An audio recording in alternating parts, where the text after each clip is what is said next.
As some of you may already know, both Christian and I work as ride operators at Hersheypark. We get to see what goes on in the park on a daily basis, and believe me, there is a lot going on all around. Working directly with the guests of Hersheypark has given us a new perspective of some of the most common questions and misconceptions we get asked regularly, and today we're going to share what they are. Before we get started, we do want to preface that we are not speaking about these topics on behalf of Hersheypark. Everything we discuss in this video today is information that you can find at Hersheypark.com, particularly in their FAQ section, which you will see throughout the video.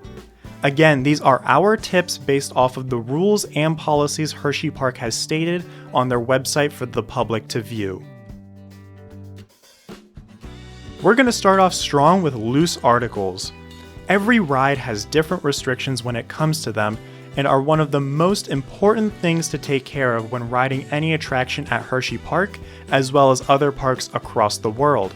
Securing these articles before getting on the rides saves time and therefore makes the wait times shorter.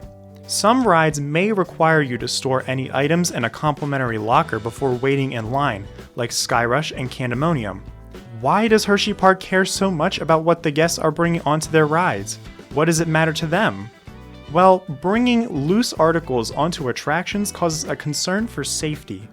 If someone loses control of a loose article, there is not only potential for it to hurt themselves, but it could also hurt another rider or a non-rider by contact.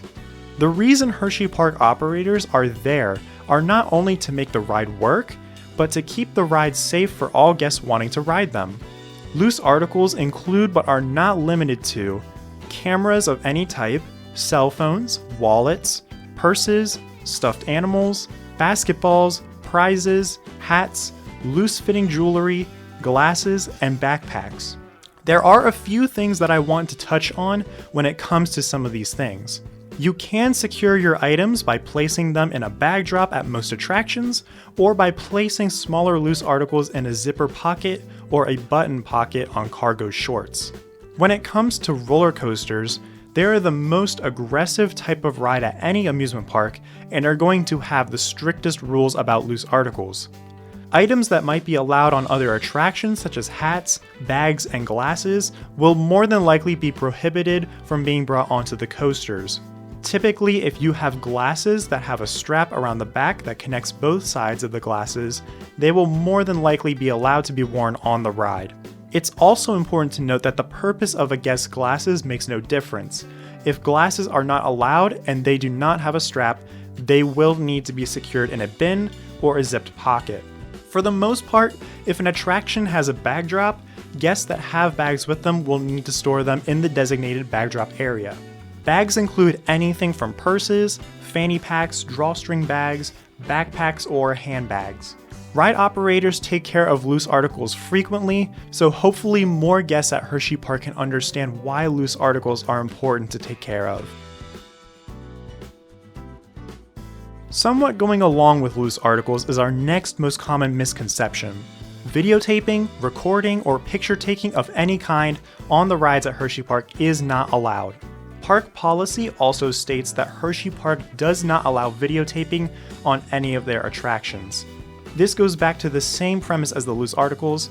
By having out your camera, GoPro, or phone during the ride, it poses a risk to the safety of yourself and the others around you. Sometimes people also try to record rides with video recording glasses, which is also prohibited even if they have a strap. I would guarantee that it is not worth getting a Snapchat story or a YouTube POV on the ride while putting the safety of others in danger. Rather, Hersheypark strongly promotes to film or take pictures of your experience at the park while off of their attractions. Essentially, what we are getting at is that Hersheypark triumphs safety over anything else when it comes to their attractions, which is something that makes this park so special. The next tip makes or breaks a trip to Hersheypark for so many people, which is to download the Hersheypark app. And I suggest downloading the app before visiting the park. It's a great way to get familiar with the park and its services before you get to the park and don't know where you're going. The app utilizes a lot of different things, such as a complete park map, park hours, ride wait times and availability, HP Go, and Fast Track.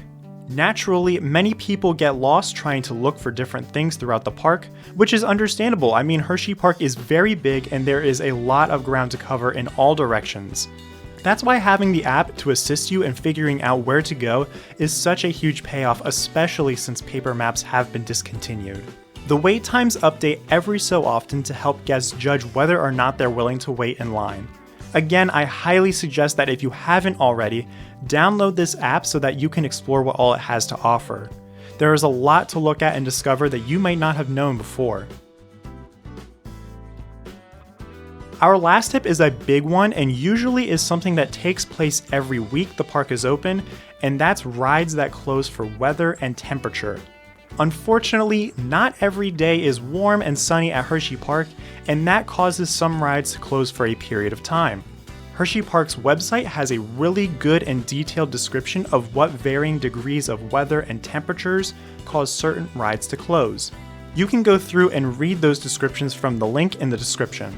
But for those of you who may not know, some rides and attractions are not safe to operate in these conditions. Every ride at Hersheypark has certain conditions that are considered okay and not okay to operate in. These restrictions are set in accordance by the manufacturer of the ride, who also put in place the height restrictions of the rides. If coasters such as Sky Rush operated in precipitation, they would be extremely painful for guests riding them, as riding fast coasters in the rain feels like getting stabbed by sharp needles. Not only that, but Sky Rush would not perform as it's supposed to, likely because it would lose a lot of speed by the end of the ride. Candemonium is one of the only coasters that closes for windy conditions. This could be for a multitude of reasons, since the ride is the tallest coaster at Hersheypark. It could simply be because the ride operates poorly in windy conditions, but it could also be because of the risk of the ride valleying between airtime hills. There's a lot of factors that cause Hersheypark's attractions to close, and the best way to know which ones are is by looking at the Hersheypark app. Hersheypark is always a fun time for everyone, but these are just a few things that could enhance your trip or make your experience a lot better coming from a ride operator. What do you think of these tips and misconceptions that guests usually have at Hersheypark? Share your thoughts and your questions down in the comments, and let's get a conversation going about it. Don't forget to like this video and subscribe to The Sweet Seat if you want to see more Hersheypark content.